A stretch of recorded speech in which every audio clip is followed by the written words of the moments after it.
Ang Tanay ay isang lugar na marami talagang tinatagong yaman. Sa mga nature lovers, sa mga adventurers, definitely ito yung spot na pwede ninyong puntahan. And I think pwede nyo idagdag sa listahan ninyo ang TL Farms. Parang nabuo lang dun sa isip ko yung idea na bakit di natin sila patikman nung siguro mas malambot na pabo. Tapos since yun nga, breadfruit ang kamansi, pagsamahin natin. Ito yung challenging part eh. Sana pumasa. Mahuli sana natin yung technique. Nakapagkape na ba kayo sa B&K Cafe and Resto? Kung hindi pa, where have you been?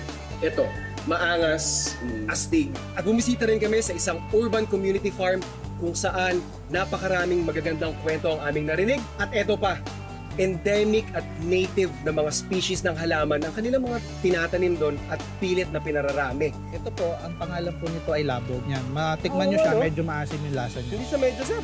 Maasim talaga. Ito, edible kana. Ang galing, meron tayo nito sa Pilipinas. Yes po, meron po. At mula sa community farm, natagpuan din natin sa wakas ang missing husband na si Rocco Nasino at binisita natin siya bit-bit ang mga fresh ingredients para ipagluto ng isang solid na putahe, ang ating chicken vegetable adobo.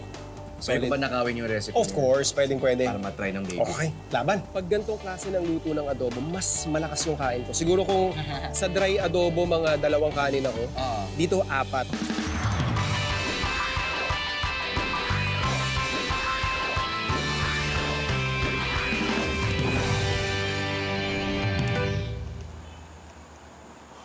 Nung pagpasok ko pa lang, alam mo yung parang nangangarap ka na pag ako nagkaroon ng sarili kong farm, ito yung magiging itsura.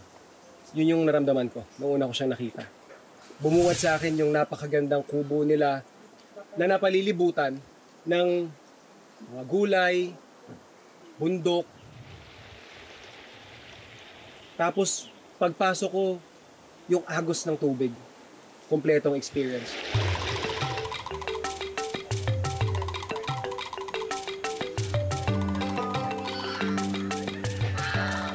What does TL Farm truly means? Being back to basics.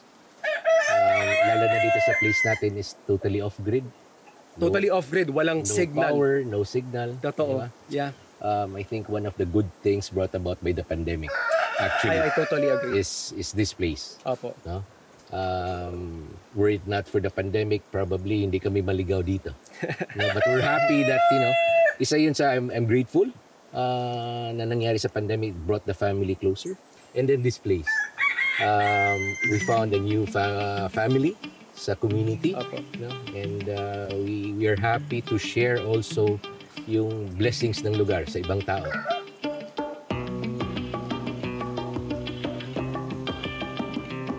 Kanina habang nagkukwentuhan kami nila Sir Lloyd at nila Ma'am Tenten, naikwento nila sa akin na one time daw nagluto sila ng turkey.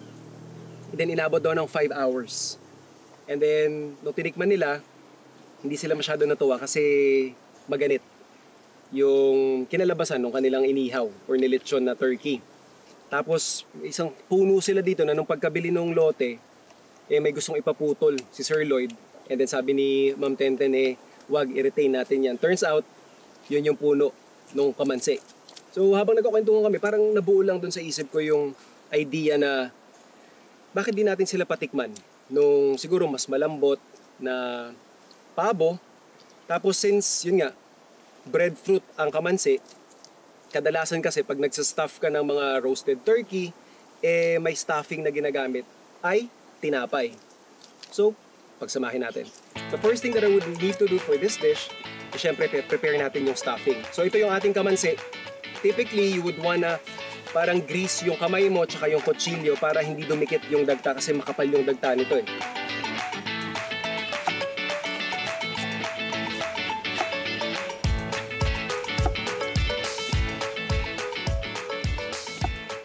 So once na ma-slice na natin yung ating kamansi, since stuffing lang siya, gusto ko lang ma-ensure na luto siya.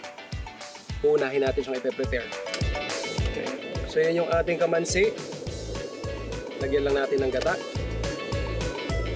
Ito yung typical or usual na recipe sa kamansi yung ginagataan. And then season lang natin ng oyster sauce. So basically, lulutuin lang natin to hanggang malambot. Pwede nga siyang parang magiging puree-like na yung consistency niya. Babalikan lang natin siya. Prepare na natin yung ating turkey.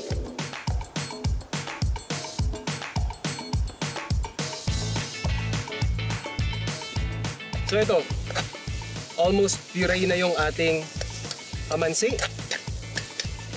Dry na rin siya. Importante na dry kasi pag nilagay niyo yan ng masabaw, isa-stuff niyo dun sa turkey, syempre, aalis, kakawala. So lalagyan lang natin to ng pineapple puree. Ito yung parang magiging or magsisilbing parang tenderizer natin dun sa ating turkey.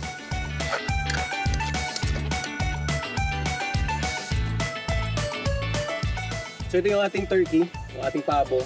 Sisiso natin to syempre. Pero para mas kumapit yung ating panimpla, pampalambot na rin ng karne, paliliguan lang natin ng pineapple puree.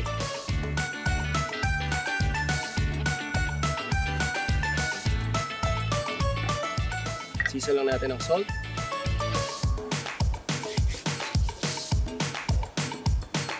And some curry powder.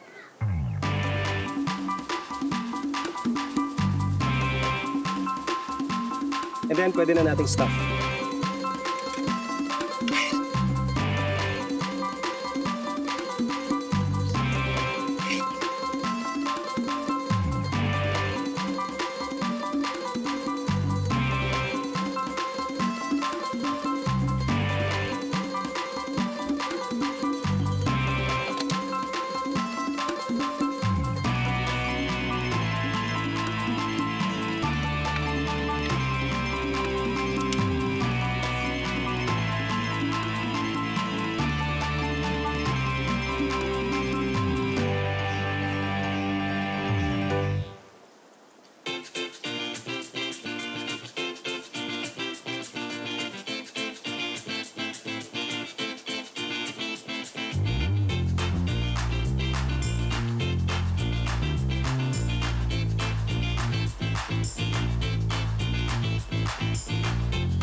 Sir Lloyd?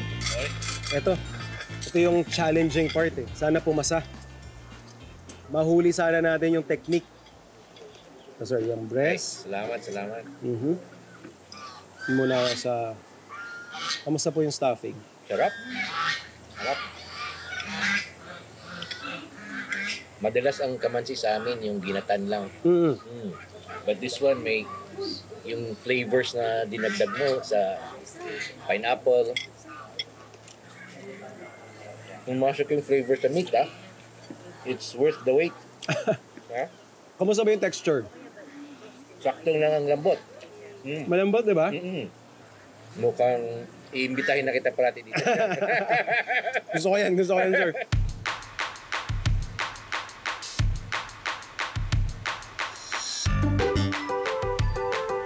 Food Explorers, nakapagkape na ba kayo sa B&K Cafe and Resto? Kung hindi pa, where have you been?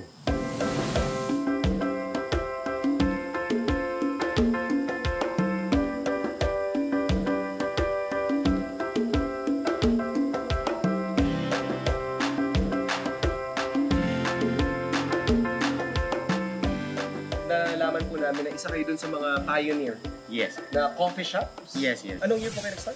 2012. B&K. Bakit po natin nakuha yung pangalan? Kasi talaga kami, more on talaga sa mga riders. Okay. So, yung budbud talaga kami is the budbud. So, yung budbud is rice topping. So, budbud ni Nanay Kaling Restaurant. Ano po si Nanay Kaling? My grandmother. Yes. Na dapat ay 100 years old na siya ngayong taon. Di lang talaga umabot. Months na lang. Doon po sa mga ino-offer ninyong coffee, ano po yung pinaka bestseller? Siyempre yung aming good talaga. Yung barako na. Ito po. Yes.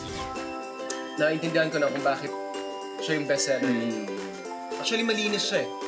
Hindi mo rin nalalasahan yung sunog na taste. Yes, yes. Mapait siya kasi kape. Pero iba kasi yung pait ng sunog versus nararamdaman mo at nalalasahan mo yung notes. Yes, yes, yes. Yun nga yung fruity na medyo vibrant yung flavors. Tama. Yung Spanish latte kasi natin, from my understanding, is condensed milk. Espresso Yes, yes.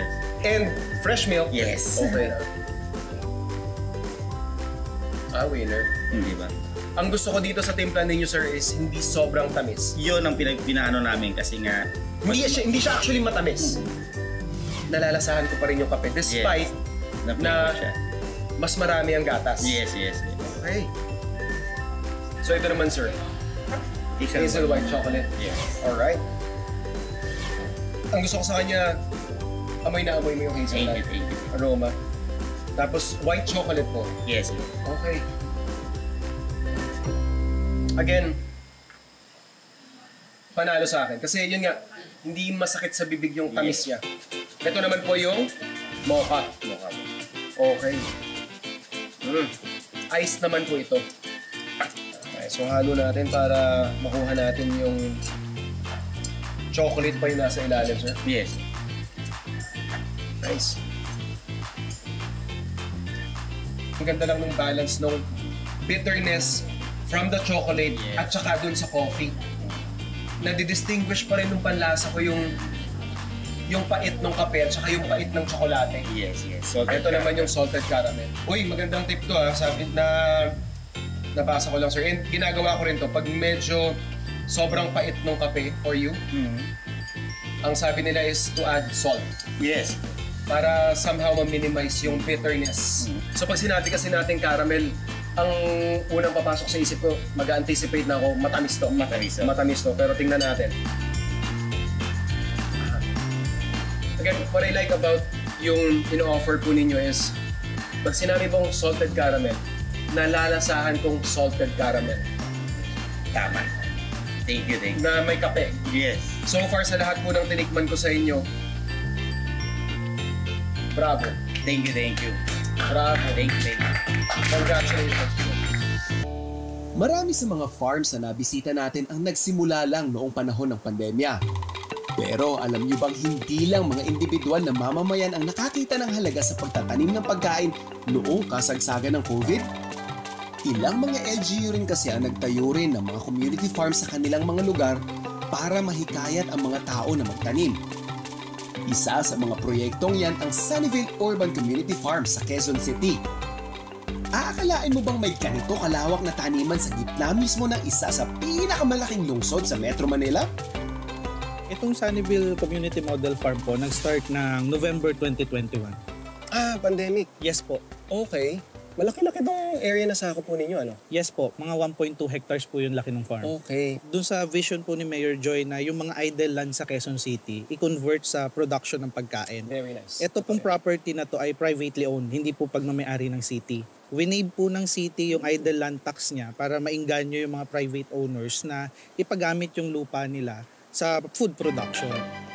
Sabi niyo po kanina, model farm. Yes po. So, kaya po kayo may Kaya po, hydroponics? yes po. Kaya po dito sa farm na to, pinagsasama natin yung traditional farming, Yes. yung ating open field farming na yan, at saka yung mga technology. Meron tayong hydroponics, meron tayong kratky. Yes. Yan, ito po ang kratky natin. Yung walang Yan. stagnant lang siya. Stagnant lang yung Ito, tubig sa NFT. kanya. Yes po. Tapos gumagamit din tayo ng mga greenhouses. Puro mga volunteers ang nangangalaga ng mga tanim dito sa Sunnyvale. At karamihan sa kanila, mga senior citizens, retirees, at mga dating OFW na halos araw-araw gumugugol ng oras sa pagtatanim sa mga bahagi ng farm na nakatoka sa kanila.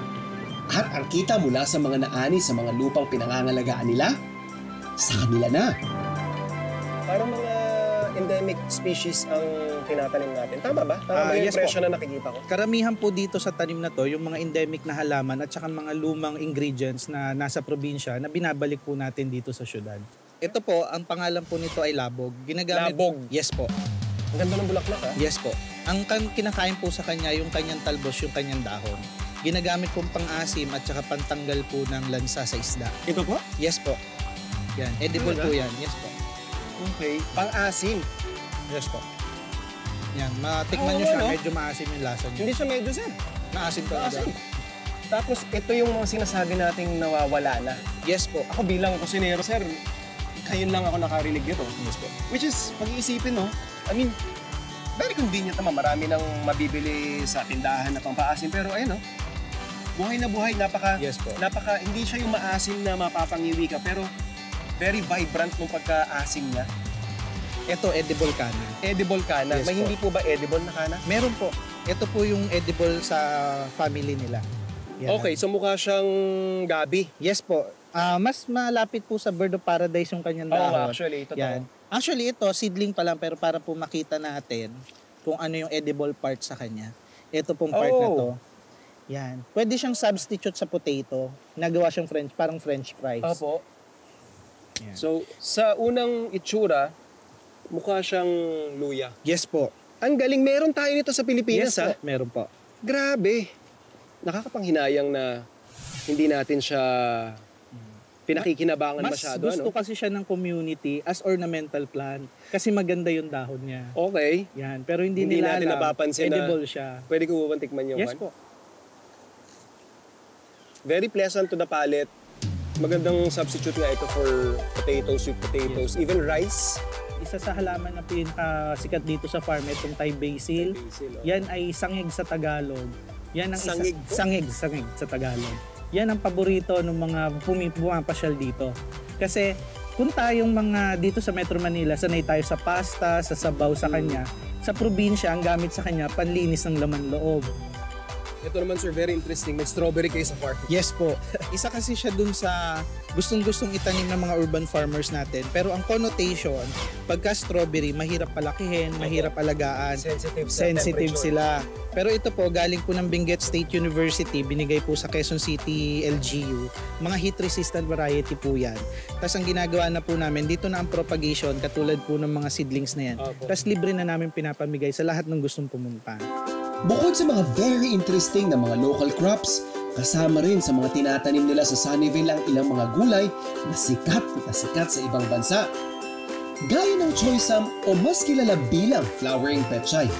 Galing po ako sa Hong Kong po, OFW. Palagi ito po yung niluluto namin palagi kasi paborito rin ng mga amo doon, yung mga tao doon. Ito yung pang everyday nilang pagkain na Yes po. kahit araw-arawin nila, walang problema. Hindi nakakasawa. Maganda din po ito sa noodles, ilagay mo. Yeah, po. totoo. Parang gusto ko yung noodles tsaka flowering pechay.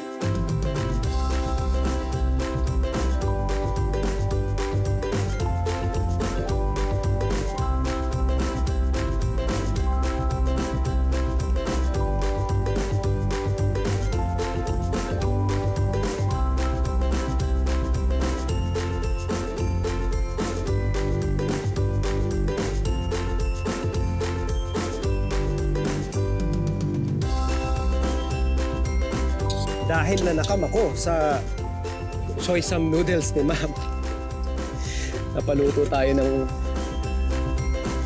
wala sa oras ng choysam noodles.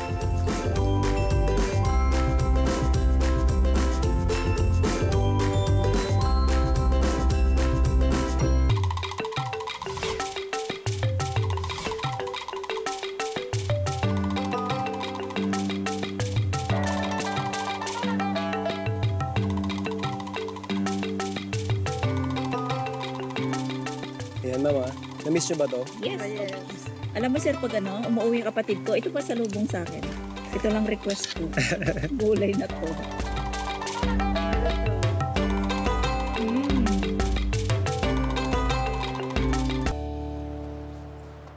Andito tayo ngayon sa isang tahanan ng isang premier Kapuso star. At tamang-tama kasi may bit-bit akong mga seedlings galing sa Sunnyvale Farm. Ito saktong-sakto, inaayos din niya yung kanyang sariling garden dito. At syempre, kasama nating magluluto, si Rocco Nasino.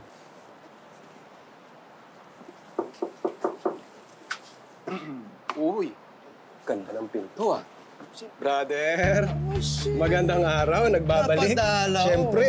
Mag-arcade ba tayo? Ay, wag na yun. Oo, talo ako doon, wala akong laban eh. Pero, may bitbit ako para sa'yo. Para sa akin yan. Pandagdag sa garden mo, ito meron tayo ditong seedlings. May urban farm kasi kami pinuntahan. Pero wala dito yung lulutuin ko para sa'yo Gift mo lang, This day, gift mo lang. Oo. Wow, thank you. Alam ko mahilig ka sa adobo. Yes, totoo. Diba? Yan. Papatikin ko sa'yo yung personal recipe ko na paborito sa adobo, which I think hindi kadalasang ginagawa. Pwede ba nakawin yung recipe? Of course, pwede. Para matry ng baby. Okay, laban. Laban, Laban natin. Game. Ito, brother. Sabi ko sa'yo, simple lang yung recipe ko. Actually, kung gagawa ako ng adobo para sa sarili ko, pag ako lang yung kakain, ito talaga yung ginagawa ko. Okay. Walang gisa, walang kahit ano. Pero syempre, hindi magiging adobo yan nang wala yung bawang. Of course. Diba? So, lots of garlic. So, meron tayo ditong raw. In-emphasize ko lang yung raw kasi I also put in crispy garlic. Ganyan karami talaga gusto mo. Yes. Mag-iiwan lang siguro ko ng konti pang garnish. Sibuyas. Of course. Amoy na oh. Diba? Yun yung parang gusto ko dun sa combination ng raw garlic tsaka ng crispy garlic kasi may parang variety doon sa garlic flavor. So basically, yun yung parang pambuo ko dun sa flavors. And being it an adobo dish, Of course. soy sauce. Gusto ko yung masabaw talaga na adobo. Pag gantong klase ng luto ng adobo, mas malakas yung kain ko. Siguro kung sa dry adobo, mga 2 kanin ako. Dito 4, Uy, grabe 5. naman. Ganon, mga tipong ganon. Flight yan? Oo, kaya talaga eh. Oh, masarap talaga. And then of course yung vinegar. Aha. Any kind yan. Any kind, of course. And to balance yung ating salty, sour from the vinegar, lagay lang tayo ng konting sugar. Ayan. Lagay tayo ng laurel. Optional, mas gusto ko lang to, for presentation, dark soy sauce. Anong difference sa dark soy sauce? Dark soy sauce is hindi naman siya nagdadagdag ng masyadong alat. Okay. Very subtle lang ito. Actually, mataba nga ito, more on color. Nag-intensify lang yung color niya. And of course, paminta. So, we're basically just going to poach yung ating full chicken. Okay. Making sure lang na totally submerged. Yun. Yung ating bird. Tansya oh. Diba? Sakto eh. Pachillax muna natin yan. Balikan natin. Okay, brother, ito. Mga more or less 45 minutes na natin siyang sinisimmer. Ayan, ganyan lang yung kululang niya. Oo. Sakto lang, hindi very aggressive. And then, sama lang natin yung ilang talong from your garden. Last part talaga yan. Oh, syempre. Okay, gets. I mean, this is optional. Some would even comment na weird kasi may talong at saka okra tayo. But why not? Heck, di ba? Oo. So yan. Lalagay lang natin. We'll just cook this siguro for a minute. May kanin na ako dyan. Hay! Pwede na tayo mag-food trip. Okay yan.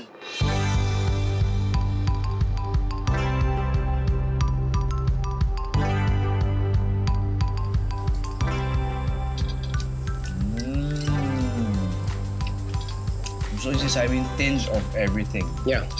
I like it. Ay, perfect na nilagay mo ng sili. Diba? Parang boom. Yung sipa. This type of adobo, maihaan tulad ko sa karinderya style na adobo. Yung masabaw. Yan. Doon ko siya actually nakuha. Tapos, pag si Hermas dati, pag nagluluto sa amin, syempre marami kaming kakain.